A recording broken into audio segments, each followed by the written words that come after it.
அங்கே இருங்க, நான் மட்டும் ஐயா பார்த்து. வணக்கம் வணக்கம் வணக்கம். பெரிய ஐயாவுக்கு வணக்கம், பேரரசு தம்பிக்கு வணக்கம், மாரிமுத்து அண்ணனுக்கும். சிவபிரகாசம் உட்காரு. என்ன ஐயா அது? என்ன எங்க வேணாலும் நிக்க சொல்லுங்க, நிக்கிறேன். தெருவில் நிக்க சொல்றீங்களா? நிக்கிறேன். தேர்தலுக்கு நிக்க சொல்றீங்களா? நிக்கிறேன். ஆனா உங்க முன்னாடி மட்டும் உட்கார சொல்லாதீங்க. நான் ஊருக்கு தான் மந்திரி, உங்களுக்கு இல்ல. ஆமா, என்ன விஷயம் திடீர்னு வந்திருக்க? ஐயா, இன்னும் 3 மாசத்துல தேர்தல் வரப்போகுது. வழக்கம் போல இந்த தேர்தலையும் எனக்கே ஓட்டு போடணும்னு நீங்க நம்ம தொகுதி மக்கள் கிட்ட சொல்லி என்ன ஆசீர்வாதம் பண்ணணும். என்னையா இது? எந்திரி. அதெல்லாம் முடியாது, என்ன ஆசீர்வதிச்சேன்னு சொன்னா தான் எந்திரிப்பேன். சரி எந்திரி, உனக்கே ஓட்டு போட சொல்ல. ரொம்ப நன்றிங்க ஐயா. என்னங்க சத்தம்? நீங்க இருங்க ஐயா, நான் பார்த்துட்டு வரேன். திருப்பி கூட போராடுவோம் போராடுவோம் போராடுவோம் போராடுவோம். திருப்பி கூட நான் போற இடமெல்லாம் பின்னாடியே வந்து தகராறு பண்றதே பொழப்பா வச்சிருக்கியா? எங்கள் பிழைப்பை கெடுத்த உன் பாத சவுடுகள் எங்கும் புரட்சி வித்துக்களை விதைப்பதே என் பிழைப்பு. இப்படி கடமுடான்னு பேசுனா நான் பயந்து போயிருவேன் நினைச்சியா? ஏய், நான் யாருன்னு தெரியும்ல? தெரியும். முதலாளி வர்க்கத்தின் முதுகெலும்பு. இப்போ உனக்கு என்ன வேணுங்கிற? தேவை எமது வேர்வை புதைந்த எம் விளை நலங்கள். இன்ஸ்பெக்டர், அவன் என்னமோ வசனம் ஒப்பிச்சுக்கிட்டு இருக்க, வாயை பார்த்துட்டு இருக்கீங்க. அடிச்சு வரட்டுங்க அவனை. போராடுவோம் போராடுவோம்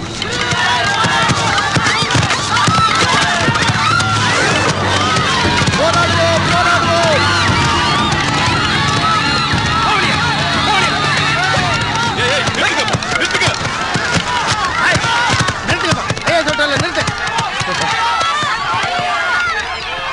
ரத்தம் உரிமையை கேட்டவனின் உடல் குருதி.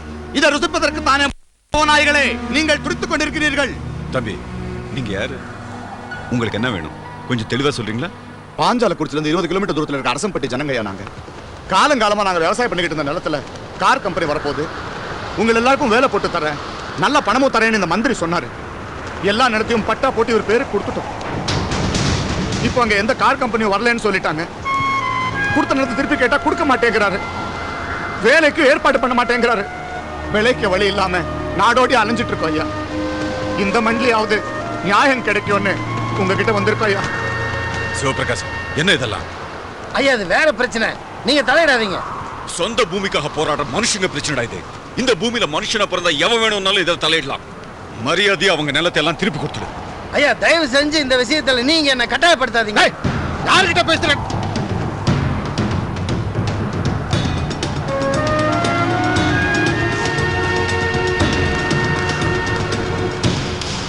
இந்த மக்களுக்காக உழைக்க நீ தயாரா இருக்கியா? என் உயிரை கூட கொடுப்பையா. வரப்போற எலெக்ஷன்ல நீ தான் எம்எல்ஏ. உனக்கு நான் ஆதரவு தரேன். அமைச்சர் சிவபிரகாசத்தை காட்டிலும் 10,000 வாக்குகள் அதிகம் பெற்று சுயேட்சை வேட்பாளர் இலக்கியன் வெற்றி பெற்றுள்ளார். இந்த வெற்றியை உங்களுக்கு காணிக்கையாக்குறேன். போப்பா, முதல்ல பதவி ஏத்துக்கிட்டு வா. உன்னை நம்பி இருக்கிற ஜனங்களுக்கு என்ன நல்லது செய்யணுமோ அதை செய். ஏன் சார், இங்க கோட்டைக்கு போறதுக்கு பஸ் வருமா? வரும்பா, வரும். ஆமா, என்ன மேட்ரா நீ கோட்டைக்கு போய் நிக்கிற? எம்எல்ஏவா பதவி ஏத்துக்கிறதுக்கு. எம்எல்ஏவா? பஸ் வந்து சார், இப்போ வந்துரும். யோ இலக்கியா, வாயா, வந்து வண்டியில் ஏறியா. உன் காரை பார்த்தாலே எங்க ஏழைங்களோட ரத்தமும் வேர்வையும் தான் ஞாபகம் வருது. அட என்னப்பா, இன்னும் மேடையில் பேசுகிற மாதிரியே பேசிட்டு இருக்க. இப்போ தான் ஆட்சி அதிகாரம் எல்லாம் உங்க கைக்கு வந்துருச்சுல்ல. இப்போ மட்டும் சனங்க பட்டா விஷயத்தை தூசி தட்டினேன்னு வை, நான் சென்ட்ரல்லையோ வேலூர்லையோ 10 வருஷம் கம்மியான வேண்டியிருக்கும். இந்த எலெக்ஷன் இல்லாட்டி அடுத்த எலெக்ஷனில் நின்று ஜெயிச்சிரோம்ல. இருக்கிற இமேஜை கெடுத்துக்க கூடாதுல்ல. அரசியலில் இமேஜ் தானே முக்கியம். அதை காப்பாற்றணுங்கிறதுக்காக எங்கிட்ட இருக்க பட்டா நிலை எல்லாத்தையும் திருப்பி தர ரெடியாக வச்சிருக்கேன். நிஜமா தான் சொல்றியா? அடங்க புராண சத்தியமா நிஜம்பா. பட்டாவெல்லாம் ஹோட்டலில் வச்சிருக்கேன். ஏதோ கண்ணு முன்னாடி கையெழுத்து போட்டால் சந்தோஷப்படுவேன்னா என்ன சந்தேகப்படுறிய? வா, என் மக்களுக்கு நியாயம் கிடைக்கணும், நான் எங்க வேணாலும் கிடைச்சாச்சு. உட்காரு.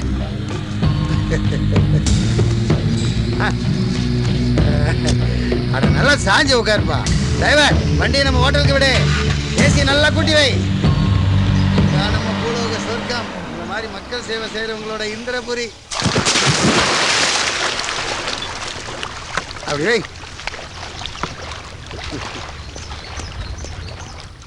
அட என்னப்பா பாக்குற? இதையும் பார்த்து ஏழைங்க ரத்தம் தெரியுது, குளுக்கோஸ் தெரியுதுன்னு உளறிட்டு இருக்காதப்பா. ஆப்பிள் ஜூஸ்னா அப்படித்தான் இருக்கு, குடி.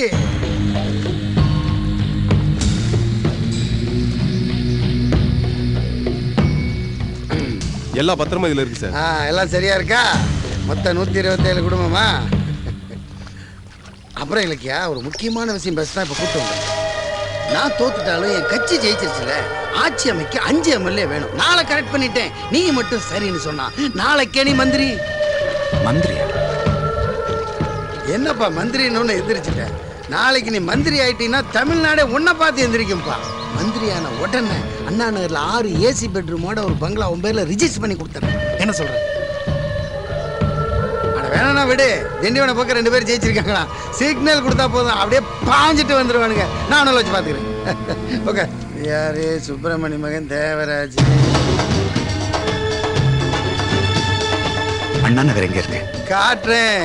அண்ணா நகர் மட்டும் இல்ல, எல்லா நகரையும் காட்டுறேன். தேர்தலில் ஜெயிச்சவனு தோத்தவனு ஒண்ணு சேர்ந்துக்கிட்டான். ஆனா நம்பி ஓட்டு போட்ட ஜனங்களுக்கு எந்த நியாயமும் கிடைக்கல.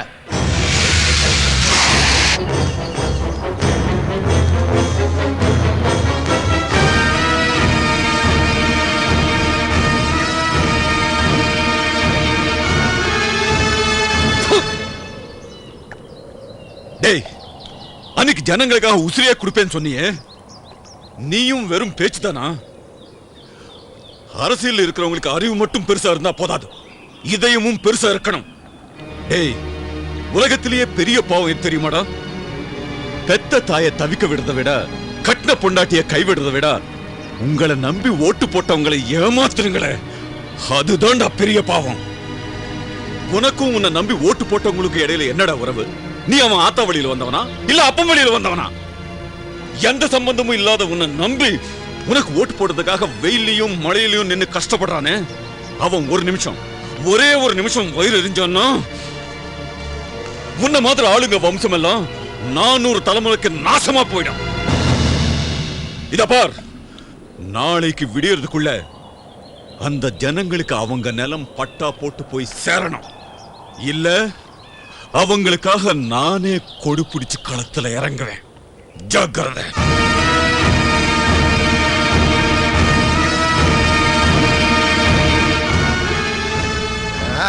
நம்மள மாதிரி ஆளுகளுக்கு வெக்கமான சூடு சுரணை எதுவும் தேவையில்லைதான். ஆனால் இது ரொம்ப ஓவர்ப்பா.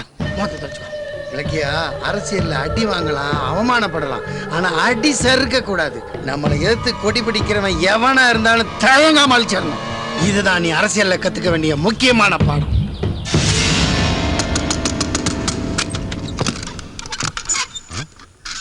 என்ன இன்ஸ்பெக்டர் இந்த நேரத்துல? சொல்லுங்க சார், என்ன விஷயம்? சார் சார் சார் சார், நான் கேட்டுட்டே இருக்கேன், நீங்க போயிட்டே இருக்கீங்க. கூப்பிடியா உங்க ஐயா? எதுக்கு? கூப்பிடியா?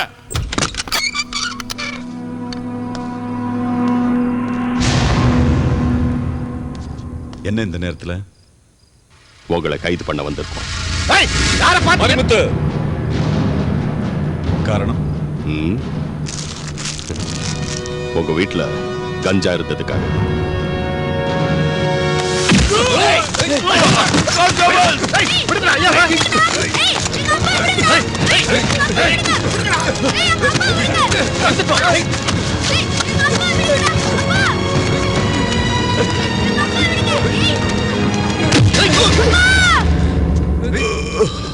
ஐயா,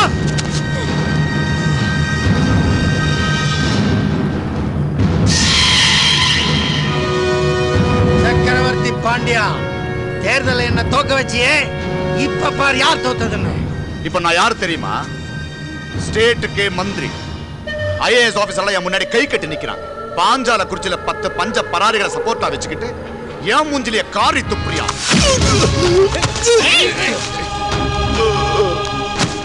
முந்தையெல்லாம் பணக்காரங்களையும் முதலாளிகளையும் பார்க்கும் போது எனக்குள்ள ஒரு தீ கொழுந்து விட்டு எரியும். அதை நான் புரட்சி தீன்னு நினைச்சேன். அதுக்கப்புறம் தான் தெரிஞ்சது அது பொறாம தீயல். அந்த தீக்குள்ள நீ பெட்ரோலை ஊத்து, உன்னை சாம்பலாக்காம விட மாட்டேன். நாளைக்கு நீ கஞ்சா கேஸ்ல உள்ள போயிட்டு வந்தேன்னு வையேன், ஊர்க்காரனை உன் மூஞ்சில காரி துப்புவான். அதுக்கப்புறம் நீ கொடி பிடிச்சி எப்படி போராடுவேன்னு நான் பாக்குறேன். டேய், எடுத்துட்டு வாங்கடா இவனை.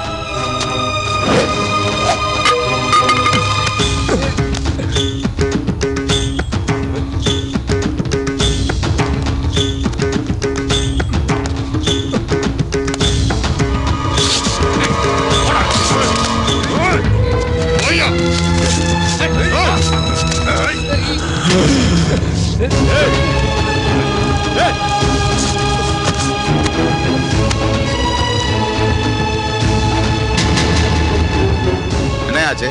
போயிட்டா சார். அடடடட மானஸ்தன் வாசப்படி தாண்டாமே உசுர விட்டான். இப்படிப்பட்டவெல்லாம் ஏன் அரசியலுக்கு வரணும், கொடி பிடிக்கணுங்கிறான் புரியலையே. சரி போட்டு வாங்க. நேற்றிருந்தா எந்த கப்பன் வீதிதனில் இன்று வெஞ்சாம்பலாகிவிட்டால் என்று சொல்லி உடம்பி விட்டால் பறவையில் உணவையும் உழைக்காமல்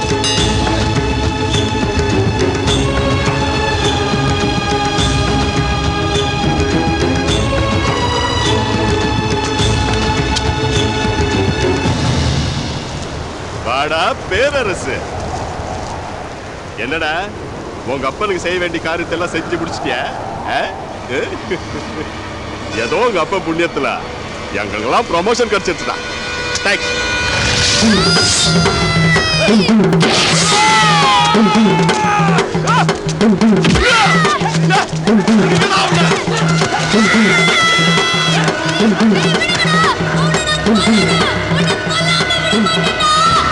சின்ன வயசுல எங்க சின்னையா மனசுல விழுந்த விதை இன்னைக்கு தாயா பழம் கொடுக்க ஆரம்பிச்சிருக்கு.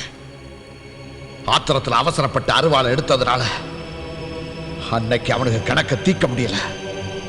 இன்னைக்கு தன்னை தயார்படுத்திட்டு களத்தில் இறங்கியிருக்காரு. இனி யாராலையும் அவரை தடுக்க முடியாது.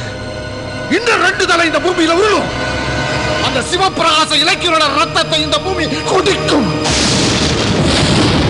கொல்லட்டும் சார், கொல்லட்டும். அவன் நான் காந்தியும் காமராஜையும் கொண்டான்.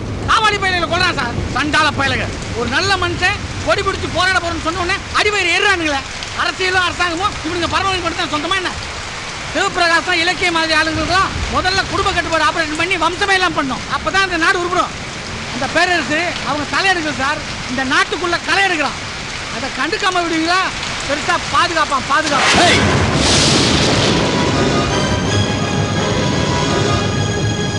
அவன் நல்லவனா கெட்டவனான்னு தீர்மானிக்க வேண்டியது நாமே இல்லை, சட்டமும் கோர்ட்டு தான். தப்பு செய்யறவனை கண்டுபிடிச்சு சட்டத்துக்கு முன்னால நிறுத்துறதும் நடக்க போற தப்ப தடுத்து நிறுத்துறதும் தான் நம்ம வேலை. அதை சரிவர செய்வோம்னு தான் நாம சத்திய பிரமாணம் எடுத்திருக்கோம். மிஸ்டர் கேசவன், இமிடியேட்டா அவங்களுக்கு பாதுகாப்பு ஏற்பாடு பண்ணுங்க. Yes sir.